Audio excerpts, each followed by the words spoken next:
Bonjour, bonsoir.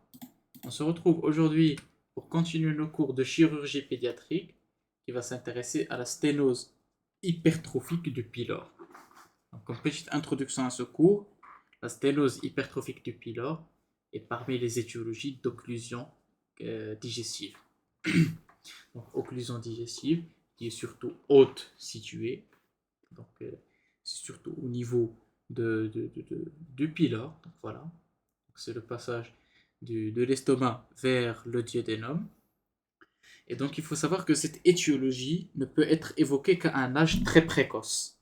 Le maximum, c'est 3 mois. Parce que la sténose hypertrophique du pylore, en général, passe ce délai et c'est une pathologie qui est non viable.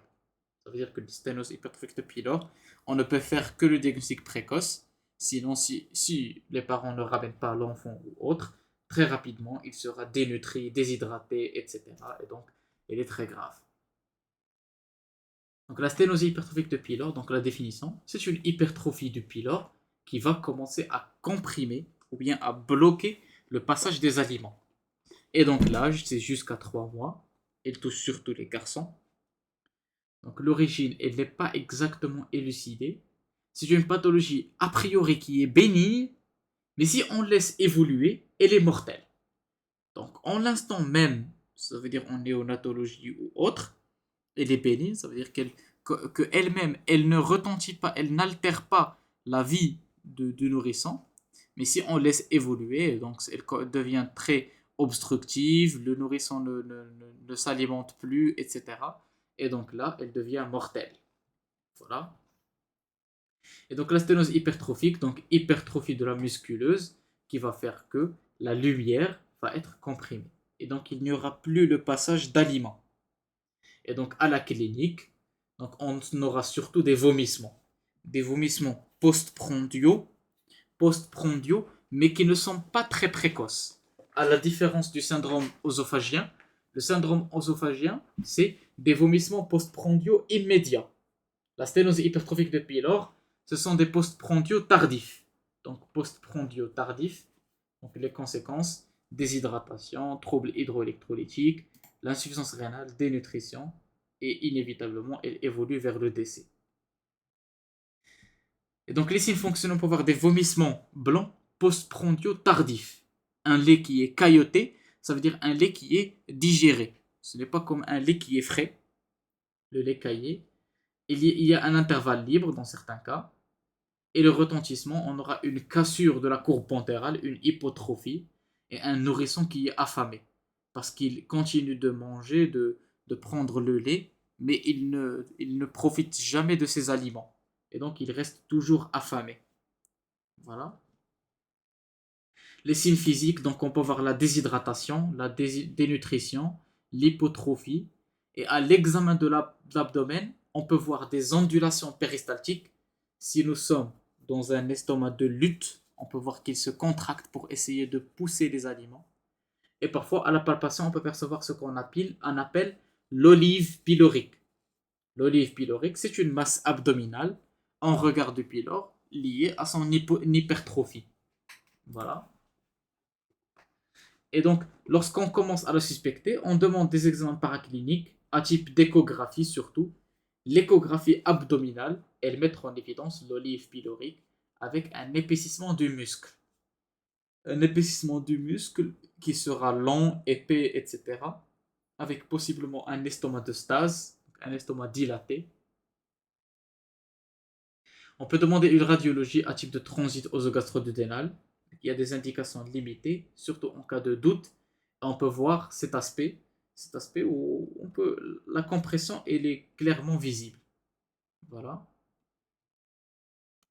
On va demander des bilans biologiques pour évaluer surtout le retentissement de cette sténose. Donc une hyponatrémie, hypocalémie, donc un bilan hydroélectrolytique, carrément jusqu'à l'alcalose, une urécréate pour voir la fonction rénale, s'il y a une insuffisance rénale fonctionnelle due à la déshydratation, et des bilans préopératoires, donc NFS, bilan d'hémostase, parce que le traitement, comme on va le voir, c'est surtout une atteinte, c'est un traitement médical et chirurgical. Voilà. Donc la prise en charge, au début, c'est une urgence médicale, où il faut stabiliser l'enfant pour le préparer à la chirurgie. Parce que rappelez-vous, opérer un nourrisson surtout, opérer quelqu'un qui vient de naître, c'est très difficile. Et donc, il faut le préparer si possible. Parce que rappelez-vous, un nourrisson ou bien un jeune, voilà, un petit enfant de moins de 3 mois, il a une très faible masse sanguine. Et donc, si on opère, il y a un risque élevé de le perdre sur la table.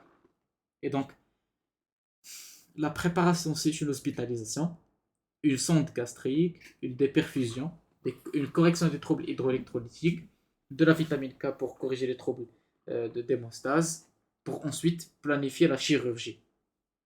La chirurgie, elle va être en différé. Et donc la chirurgie, c'est surtout une pylorotomie. Donc on va enlever le pylore. La pylorotomie, une voie d'abord périombilicale, où il y aura une extériorisation de l'olive pylorique, et donc une pylorotomie extramuqueuse jusqu'à une hernie franche de la muqueuse. Ça veut dire qu'on va enlever le muscle. Voilà, extramuqueuse. Et ne pas toucher la muqueuse parce qu'il y a un risque que ça lâche donc lorsqu'on va suturer ou bien quelque chose comme ça. C'est l'extramuqueuse. Voilà. Donc en général, l'évolution, après un traitement bien conduit, il y a une bonne évolution. Cependant, une complication post-opératoire qui est fréquente, c'est une persistance des vomissements. Si la pylorotomie est insuffisante et qu'il y a un reste d'un muscle qui est encore tendu, il va continuer à comprimer et à obstruer la lumière. Voilà. Donc, sinon, persistance des vomissements, donc pylorotomie insuffisante. Par contre, l'évolution spontanée, elle est toujours vers le décès. Donc le pronostic, il dépend surtout de la prise en charge, parce que comme on l'a dit, cette atteinte, elle est plutôt bénigne, mais son évolution est mortelle. Voilà. Donc diagnostic précoce, il y a un excellent pronostic. Diagnostic tardif, il y a des troubles hydroélectrolytiques jusqu'au décès. Voilà. Donc en guise de conclusion, la sténose hypertrophique du pylore est une affection bénigne du nouveau-né qu'il faut savoir prendre en charge à un stade précoce, parce que cette affection est grave du fait de son évolution, qui est toujours mortelle au-delà de 3 mois. Et donc le diagnostic, il est facile, et au moindre doute, la paraclinique est une grande aide, et le traitement, il reste clair, et un traitement adéquat, il permet d'éviter toutes les complications. Voilà. Donc on a terminé notre cours d'aujourd'hui. Je vous souhaite bon courage. On se verra bientôt.